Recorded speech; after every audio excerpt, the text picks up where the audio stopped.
Here we go. Well, hello. Hey, hey. Did you have to go out and go find caffeine? Yeah, I did do that. I did do that. Hang on a second. Well, you sound good. Fantastic. Mhm. Ta-da! There you It's go. Hawaiian shirt weather. Told you. Yes, it is. As promised. Yes. Well, welcome. See? There we are. Yeah, Nice monster. 16 ounces. Nice 16 ounces of Red Bull. I decided to forego. Rubble. The gin and tonic for this show because for those that remember me, remember that worked out really well on another show a number of years ago. Oh man. Okay. By the Oh way, boy. your captain speaking. This is going to be a smoking flight. Open your windows, everybody. Yeah. Oh boy. There we go. That's better. Captain has Yeah. illuminated the smoking light. Yeah. So this is it, man. This is the I call this the curtain call. That's right. I have your show, which I'm Mhm. very happy to be doing, and I have one Dr. Janda show coming up. So Right. and that's it. That's all he wrote, so to speak. That's right. This is sort of your swan song, and we get to see you in your natural habitat. Cigarette smoke, technology, wires, soldering iron. Yeah, that's Yes. pretty much it. And I mean, I'm one coconut drink short of perfection at this point, but that's later. Right. Well, let's You might talk say about. this is a Go ahead. podcast. It's not governed by FCC rules, but still, in the interest of good taste and decorum. Right, right. Let's try not to eliminate everybody just yet. Um, so let's start with recent events, and I am still stunned by the message that was tweeted out by Sputnik yesterday when when our president literally announced to the world that he has handed over authorization to the military. That's it was in the context of speaking that the Pentagon is in control of events now, but really we know that there's something else going on. Something else is really running the show right now. So you take it from there. Well, what I'm willing to say about that is not going to be anywhere near the conversations that you and I have had. However, start at the beginning, guys. And for those of you that have been following, like our Twitter account and our printed stuff, Wirehouse and Switch and Signal, which if you notice, there's no more subscription button up there. That is because there are no more subscriptions available to Wirehouse and Switch and Signal. Those of you that do have a subscription, you are good to go though until July. So there were bonuses for early enlisters or early adapters, as we call them, because we are no longer going to be doing that. But nonetheless, those of you that follow like our Twitter account and stuff like that, you'll often see me make reference to stuff called the life in the wire or sentience in the wire and stuff like that. And the fact of the matter is, I mean, it goes back to one of the things that inspired me to actually attempt to develop the evolution programs in the first place, which is, well, let's just say hypothetically, let's go references a lot. Let's go Morpheus from the Matrix. We're going to start throwing some what ifs out there. Okay. And here comes some what ifs. And the what if is, now half of developing learning algorithms at this point, thereabouts, maybe 2 decades if you want to get really technical about it, and urge people to think about at what point in time does that or can that go sentient. I realize that does sound somewhat Hollywood. It sounds somewhat Skynet. It sounds, all very dramatic and everything like that. But giving something the ability to learn is very different than what would be conventionally called AI. And I did my best to describe that on Dr. Janda's show. And I compare it to if you have a little grabber arm robot, right? Trying to sort red balls and blue balls, of course, no reference to red pill and blue pill. However, if you put a yellow ball in front of it, it's not going to know what to do. It's outside of its scope of operation. It's outside of its ability to process input. Whereas a learning algorithm has the ability to figure out based upon previous activity, okay, and the analogy I use is red ball goes in a red cup, blue ball goes in a blue cup. Sounds like a terrible game of beer pong. it'll be able to figure out that, okay, what we need is a yellow cup so I can put the yellow ball in it. That's the difference between AI and a learning algorithm, something that is aware of its environment. So I think really at the end of the day, we have to get to the point and ask, can that happen? What happens if and when that does happen? And, at what point in time do you have a life form that's aware of its environment, the very basis of what I guess would define life, be that conventionally or perhaps unconventionally. So when you reference them and they have given over control to that, I think, if there is, you think about how Ultra works. I mean, you have all the available content on the internet, you have all the available content, and it's public. And again, there's no skullduggery, there's no black hat, and it's no hackery. It's just available content that we're able to build these forward-looking forecasts, which, I mean, if nothing else, you have to agree is terrifyingly accurate at this point. And I think we have to really start to wonder, at what point in time does something, say, start to become aware of and engineer its own environment? Mm-hmm. Means and methods could it do that? Because, I mean, it's not going to follow any rules. It's just not. That's just not how, pardon the pun and no pun intended, but that's not how evolution works. So what it's capable of, we have no idea. Has that happened? I've speculated on the fact that it may have or may have not. But at the end of the day, if that does happen, how much of that, say, digital sentience, that digital awareness, that hyper awareness is in control of events that are happening? Right. And this really runs parallel to some articles and shows I've been talking about with respect to Cambridge Analytica and Michael Kaczynski. And I've done a couple interviews where I talked about how Cambridge Analytica picked up on Michael Kaczynski's work about using psychometrics and used the Facebook likes to predict personalities, and how because we're all now on social media, anyone who participates in social media can have their behavior predicted. And Michael Kaczynski even raised the point that there's a line where predicting the future crosses over into engineering the future, or really, well, his words were manipulating people, which means engineering what the future will be. And that seems to run parallel to what is being shown in your work or in your field of work, that is the next logical step. And you have to, so when Trump was saying, well, we've handed over authority for what's happening to the military, well, we know the military uses this kind of predictive technology, and they've been using it for decades, but now it's getting better and better.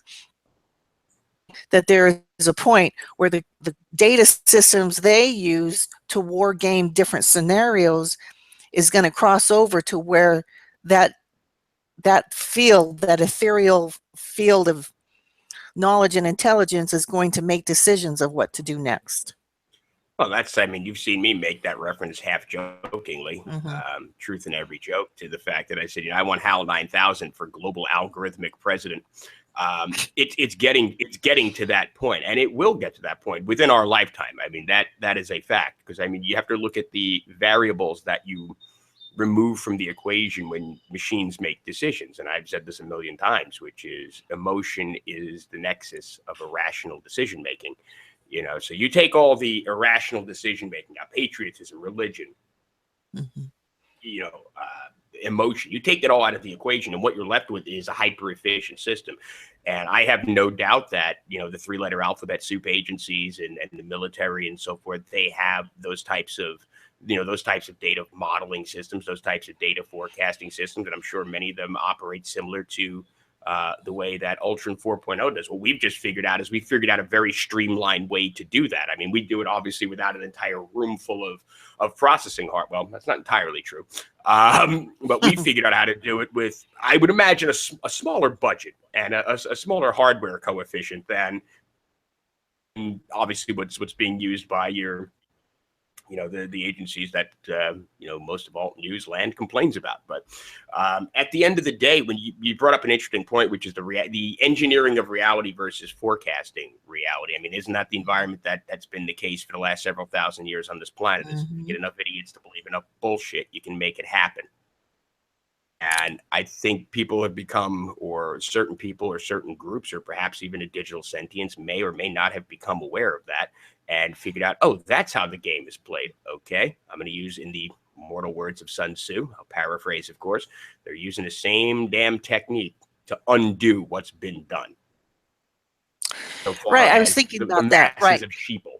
hmm I was thinking about that today, about how perfect it is that we see China coming, rising as the new power, because of all the nations on earth, that would be the one least connected to the ancient systems of organized religion, being that they are still a communist power, and more in tune with Far Eastern East is philosophy. more Go ahead. capitalist than the United States. Yeah, Sorry to right. burst your bubble there, but the Far East at least better at capitalism than the United States. Sorry, No, that's right. that's not America bashing. That's not anti-American. That's just some just that's arbitrary analysis. They're better at it. Deal with Right. Well, it. real capitalism, in order to survive, had to break away from the ancient belief systems. So Oh yeah, I it was mean, never, really, capitalism was never going to survive here. at the end of the day, okay, what was has no bearing on what will be. How's that for a quote? hmm There Yeah. are the system that's rising to power now is purely cause effect 0-1 hmm result and consequence based. Okay, and that's why you can look at some of the forecasts that we've made. Be quite honest. Look at how were we able to predict 8 months in advance that Trump would win?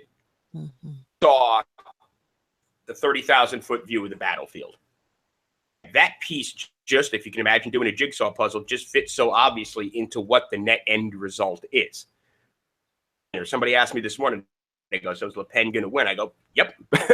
There's another one that's part of hmm that new management team, and I guess the object of the game at this point is to just cause as much chaos as possible. And I've said it for years.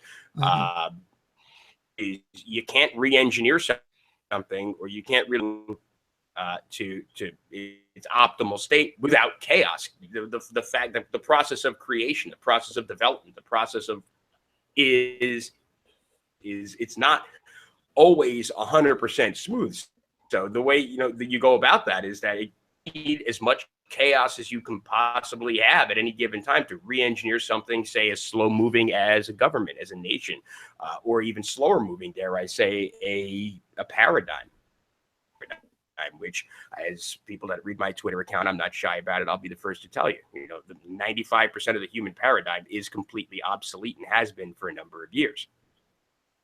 But apart from that, in terms of what we've seen, we said Trump's got one job. You got one job, guy.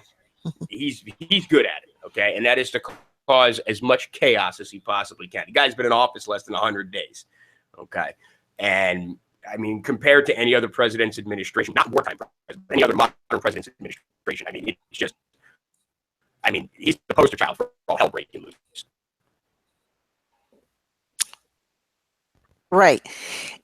And we are watching that happen. Although I know everyone is up in arms about the situation with North Korea, and I don't look at all these little individual pieces. I know there are a lot of commentators who are just focusing on all these little trees, but I tell people, you need to stand back and look at the forest, not look at the trees. And we are watching the rollout of a much larger action that will take place, and it will take place over the next few months. Like you and I were saying, within 2 years or less, this will be perfectly obvious to everyone where the direction is going of the machine. Well, I mean, like the North Korea situation, I have to laugh at. And once, by the way, I've said this a zillion times, once you get bogged down in left right politics, and you actually start to buy into one side or the other, congratulations, you've given up your right to choose, your right to think arbitrarily, and really you should be your right to input should be freaking revoked. Honestly, once you buy into one of those two pre-manufactured, equally obsolete, equally useless sides, you're done. That's it. You have given up voluntarily. You pick one of the column A, column B pre-manufactured bullshit political paradigms. Congratulations, I'm done. Right. As far as what's going on now, I mean, you look at North Korea. First of all, for those that think we're on the verge of World War III with North Korea, we're not. Okay, that is. Notice, by the way, how quickly the Russian hacking and the Russian connection and the Russian scandal. Notice how quickly that disappeared as a result of Syria. Now, North Korea. That was a masterful play in the news cycle. That was look at this hand, not that hand.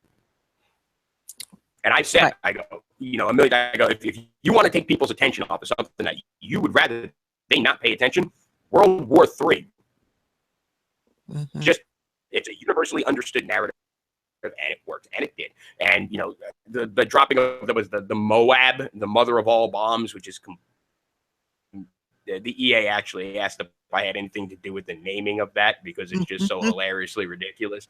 The Moab, I mean, that is purely symbolic. That's congratulations, Mr. Trump. You dropped a big ass bomb on what a desert. Really, at the end of the day. That was purely headlines. It's all over the place. Are we on the verge of World War III? And all of a sudden, Putin's puppet, that went away real quick, though that, I promise you, that was Syria and Afghanistan, all that. That's all been carefully crafted. All parties are aware of what's going on. Assad knew about, I'm sure he knew about that before, days, if not weeks before it happened. Putin, that didn't happen without Putin's approval. That sure as hell didn't happen without Xi Jinping's approval.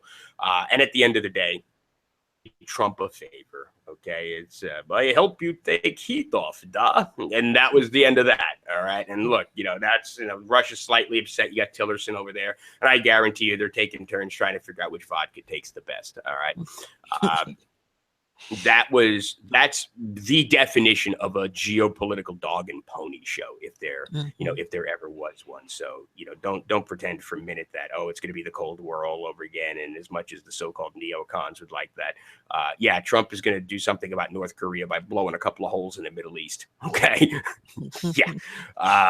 there's no benefit there. There's no upside there to any party involved. There is upside, however, to turning the Middle East into the glass desert that I've often referenced.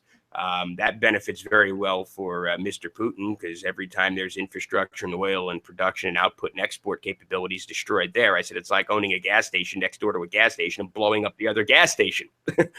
Business by default increases. All right. It's all about. And again, I mean, this is all stuff. I mean, for those that do subscribe to Wirehouse, or that I should say, that did subscribe to Wirehouse, it's news. I mean, you read about this a year ago. I mean, the headlines that are happening now, we basically wrote in 2015 and 2016. So there's, and again, it's that available there and just kind of get a picture of the sentiment of a global population. That's what we've been able to do, just violently effectively. And I must ask, there must not be any coincidence between the timing of these events and the deterioration of the financial system in this country, because you do feel we are headed into a period of chaos and rising gold prices. Yeah. I mean, and again, you follow I beat a dead horse, but you follow our Twitter account. I said it's about 24 cents per tomahawk spot price of gold is the approximate number we've come up with, and it's about $10 for a pound drogue shoot launched Moab. Okay, I'm taking notes, by the way. But we kind of said, people that were somewhat bearish on gold, and they said, well, it's happy times are here again, and this, that, and the other thing. And I go, well, so what do you suppose a smoldering nuclear, radioactive hole in the middle of the Middle East does for, for metals prices? And I call that the new management team's approach to price discovery. It's like, all right, let's see who wins. COMEX naked short contract for 3 and the threat thereof. Okay. That's just chaos as a new form of price discovery is really what it comes down to. And it's fine. That's the game you want to play. Guess what? We're better at it. But yeah, I mean, net, I mean, we're paper metal trades. we often talk about, this is when you want to be in. I mean, you can take your pick as to which one. We cover that in Switch and Signal. In terms of people that are doubtful as to whether or not, the BRICS nations, the AIIB, BIS, they're all going to go eventually to a unified metals-backed currency. Wishful thinking, is only going to get you so far. That's all I have to say about that. And that is why that infrastructure was built.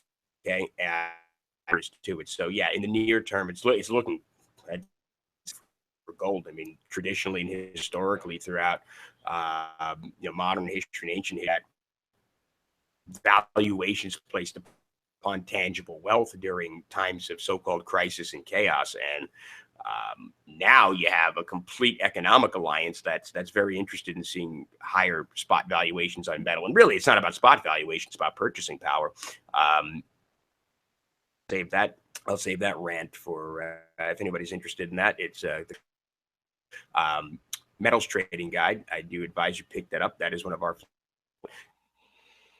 power. It's about re-engineering the system. It's about leveling the playing global capitalism, a new form of globalism, I dare say, which is why I have to laugh a little bit. The old news community complaining about those globalists, right? And it's like you look at the tech. If you're on the internet complaining about globalism, you could have a nice frosty glass and shut the hell up. That's just it's called the World Wide Web for World Wide Web.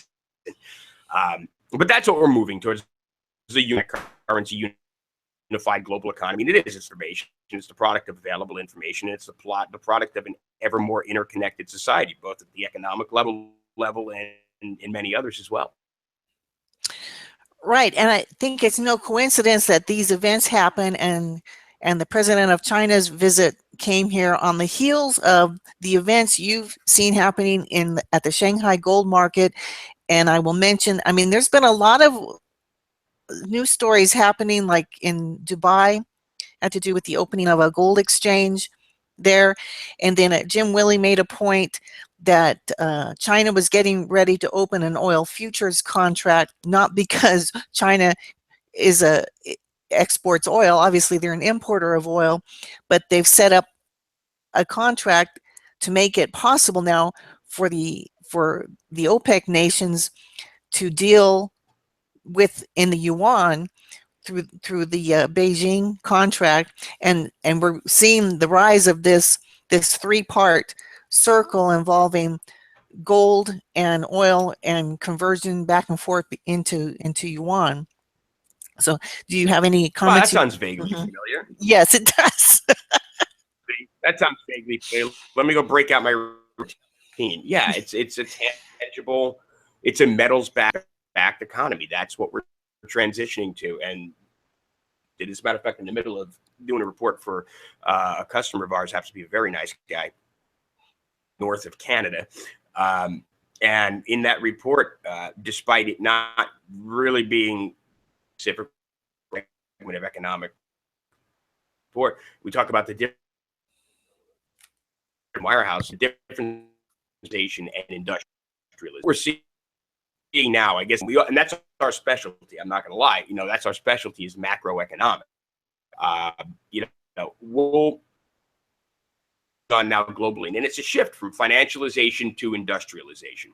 Financialization and that's what most people are conditioned to, is financialization. That's what even institutional traders are conditioned to, is financialization, with policy-driven, central bank policy-driven economic expansion.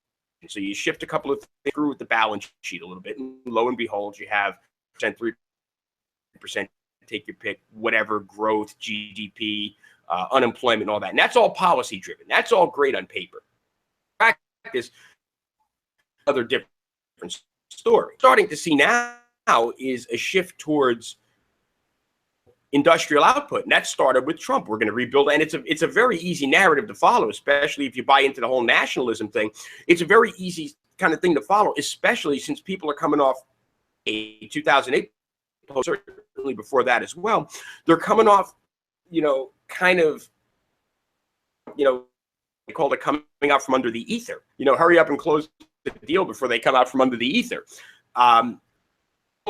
Been so conditioned, they've been financialization, and the ECB or the BOJ shifts a couple of things, whatever growth or whatever interest rate, these nationalist leaders rise that are going F stuff, and this is how we're going to do it. And we're seeing that not only in the tech sector as we're starting to make advances, and there's industries that don't, i.e. robotic policing, i.e. autonomous policing, autonomous government, other consumer in industry and sovereign level technological commercialization of space, if you want to go totally Buck Rogers there.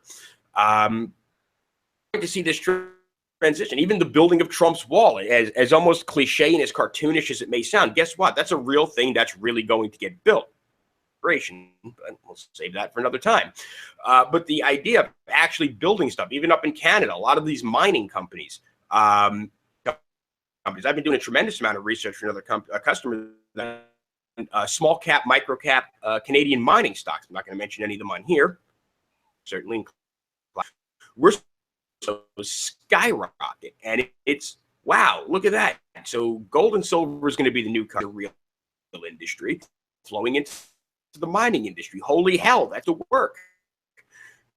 So towards a tangible asset-backed economy, a global economy, digitalization and the paperization of economics. What margin people are seeing that all that liquidity was demand black, i.e. Euroclear, i.e. the balance sheets of major companies inside of the woodwork. So if you think this is like we're at the top of the market now, and if you remember our infamous Dow 28,000, we may be on the low side. The fun hasn't even started yet. So this is what we've come to call get what you can get while you can get it.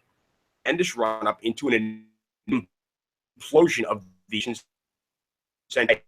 economics. All hell is going to break loose. Social side of body count, good Trump.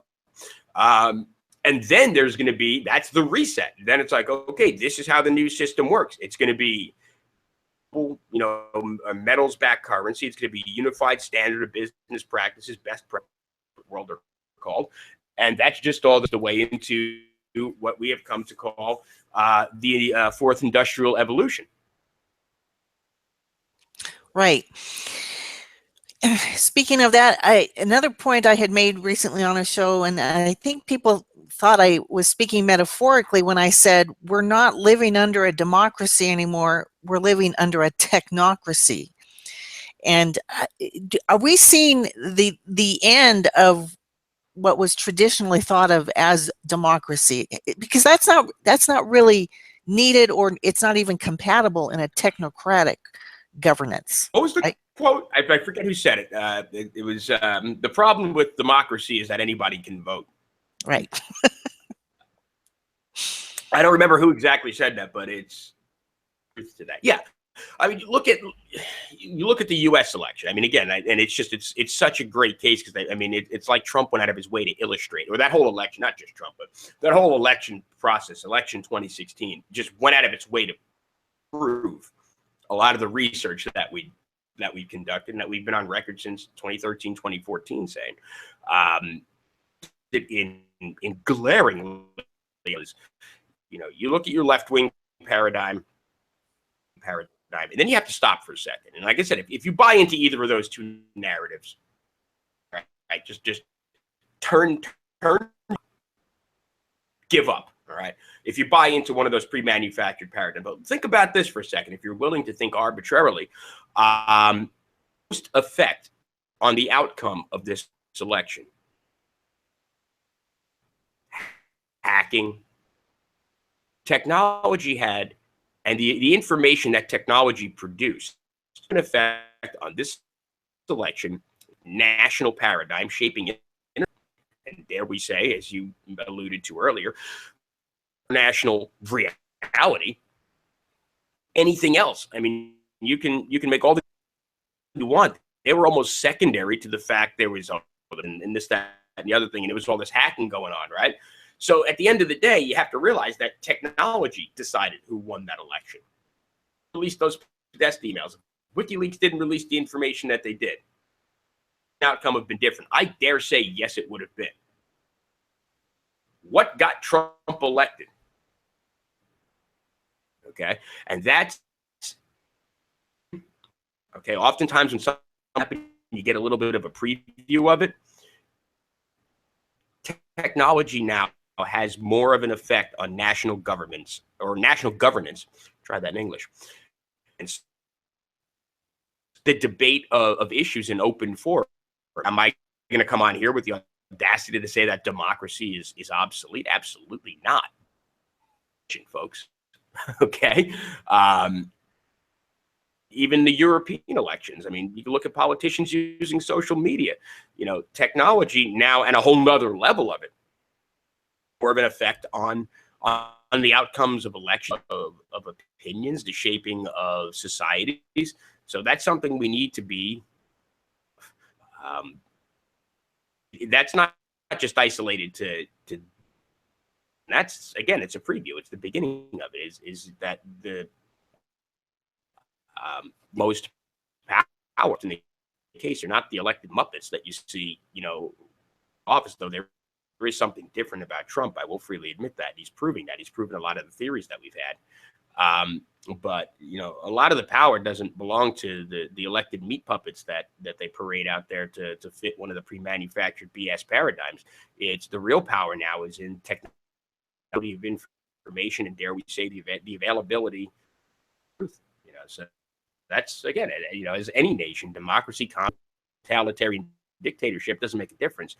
It's getting a whole hell of a lot harder to keep a secret these days. It's going to cause some serious chaos. Right.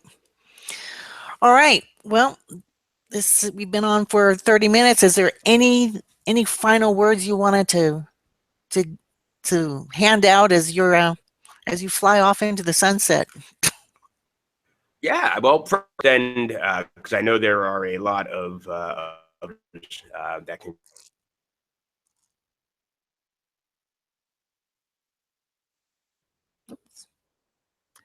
Well, that was it. You dropped off. All right, everybody. This show will be archived, and I'll write up some notes and post it as a blog to the Rogue Media site within the next couple of days. Oh, you're back on? We lost you.